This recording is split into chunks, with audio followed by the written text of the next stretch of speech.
Hello everyone, it's Fu here, and it is the day the Isle of Armor DLC has released, which is so exciting, and there are so many new toys to play with. I was actually really surprised at how much relevant stuff to competitive came out. So we got new Gigantamax forms, which was a thing, we got some new Pokemon, and also we got some moves. Now, I think everyone else is going to be talking about the Pokemon at the moment, but I'm so excited about the new moves. So much so that I had to do a really quick video about one, which I think is really interesting, because it's with Lunatone, and Lunatone is wicked. I've been meaning to do a video about Lunatone buffs for a long time now, but this new move came out called Meteor Beam that is just so cool for Lunatone, so I'm really excited to show that off. So what Meteor Beam is, it's a new move that can be taught by a tutor on the Isle of Armor DLC, and it's a really high base power special rock type move. And being a rock type move, it's not quite 100% accurate, it's 90% accurate, so we have to deal with that. But 120 base power for a special type move, that is really, really good. And it's actually a charge move, so it's kind of like Sky Attack, where you charge up the first turn and then attack the second turn. But in that first turn charge up, you get +1 special attack, which is a really nice effect to have. Now, if you pair this up with the Power Herb item, then you get to use the attack all in one turn. So you get +1 special attack and fire off a base 120 power rock type move in one turn, which is pretty strong. It's like using a choice specs on a base 120 power move, which is insane. So I wanted to test out how good this was, and Lunatone I thought was a decent rock type special attacker, base 95 special attack, and it's able to do things like boost up its speed. It gets rock polish, which is really nice. So I definitely wanted to try this out. Also, Meteor Beam just sounds wicked, and the animation lives up to that name. So excited about this. Also, Lunatone and Meteor Beam, I thought it was just really apt. So anyway, what I found in testing was this thing was able to break through Pokemon that you usually would struggle with. Things like Galarian Corsola couldn't take it very well, and actually you have a good matchup there anyway, because it has Strength Sap for recovery, and you've got a low attack stat anyway, so that's pretty good.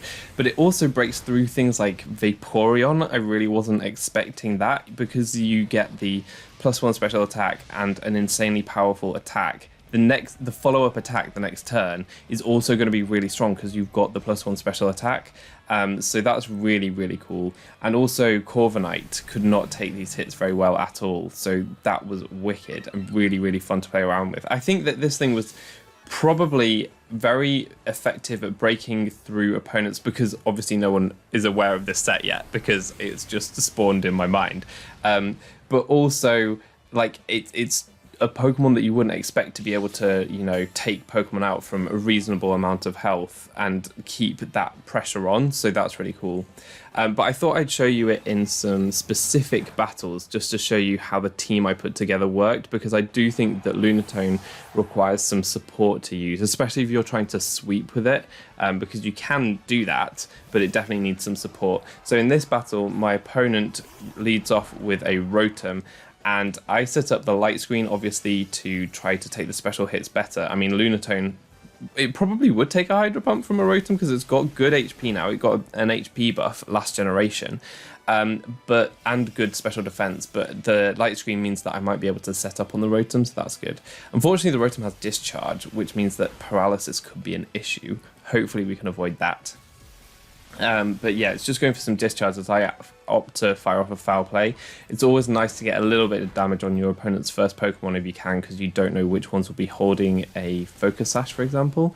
Anyway, my Crowley, the Grimmsnarl, goes down, and I can bring in my Lunatone, and this is what I need. So I'm going to set up a Rock Polish. I'm thinking it's not too bad if they go for a Discharge and Paralyze, because I could potentially go for another Rock Polish, but ideally they won't, and they don't, so that's great. We can go for the Meteor Beam, and I just love this animation. It's so beautiful as the sky glows with stars and stuff. So we charge up with the special attack raise on that turn, and then the Power Herb allows us to blast this Rotom on the same turn. That animation is amazing. It's just so good. And the Rotom goes down, and I think that the opponent would not expect a Lunatone to be able to take out a Rotom from that amount of HP. But now we're sitting with +2 speed and +1 special attack, and this Lunatone is looking pretty good. Plus, we're behind Light Screen and Reflect still, which is really important. So I'm now going to Dynamax my Lunatone just in case the opponent wants to Dynamax their Cinderace to try to maybe live a hit. But I wasn't sure if they were going to go for the Sucker Punch here either. They do go for the Sucker Punch, and obviously turning into the Dark type, that should do quite a lot of damage. But it's behind the Reflect, and even if I wasn't behind the Reflect there, I would have taken that. It did 90 damage, so I'd have taken 180 without the Reflect. And I go for the Max Rockfall here, which is really nice because if it was sashed, I'd be able to take out the Cinderace through the sash, which is so good, and it boosts my special defense. So that's what I really like about Lunatone, is that it's able to boost its special defense. Now here the opponent just runs because they're terrified of Lunatone sweeping them. The Mimikyu had a decent matchup there, but I would have been able to break its disguise while setting up Psychic Terrain with my Max Mindstorm, so that my Cinderace in the back wouldn't have to worry about like a +2 Shadow Sneak or anything like that. So that was pretty much in the bag anyway, and it was going to be pretty much a Lunatone sweep, which was really neat. But now I want to go on to the second battle, because that one was so quick, and too quick. It was just a morsel. We need the main course here. And the opponent's going to send out Talonflame, one of the best returning Pokemon in my opinion, especially for VGC with priority Tailwinds. I'm really excited about this Pokemon, and I think it has a lot of potential. And interestingly, they're going to make a really cool move here. They're going to Dynamax turn 1, and they're going to go for a Max Airstream, and we can see the Gale Wings mechanics working here, because Max Airstream does get the priority from Gale Wings, so that is confirmed, which is great, because it goes before my Reflect. So I thought that was a really good play, because they were able to get damage in on my Grimmsnarl before I got my screens up. So that was pretty neat from them. But once my screens go up, that Airstream isn't going to be doing enough damage. And the issue about Talonflame is that you can't run the Life Orb on it, because you'll go below Gale Wings range. If you're not at max HP, you don't get Gale Wings, so it can't hold the Life Orb. It's got a low base attack stat. You need to be holding the Sharp Beak or something. It might be holding the Sharp Beak, but I think it might be doing a bit more damage if it was.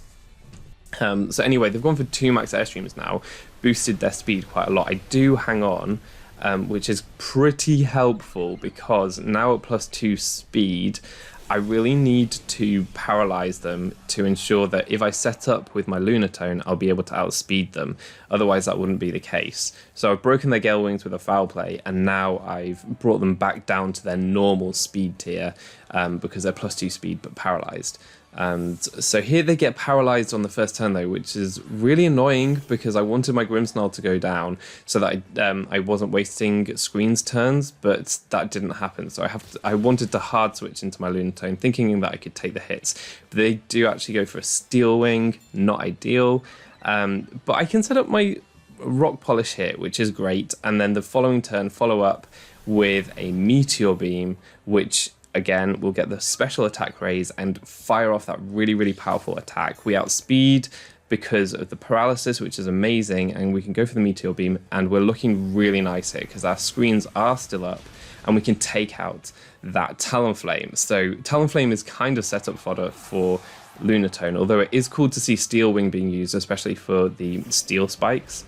Anyway, Darmanitan comes in. I wasn't sure if I would outspeed a Choice Scarf Jolly Darmanitan, because I'm a modest +2 Lunatone. So obviously with that risk, I decided to commit my Dynamax to the Lunatone, just in case. But I can go for a Rockfall here again with that thing of, if they brought it in because it was Sash, I know that I can break the Sash with the Sandstorm as long as I do outspeed and don't just faint.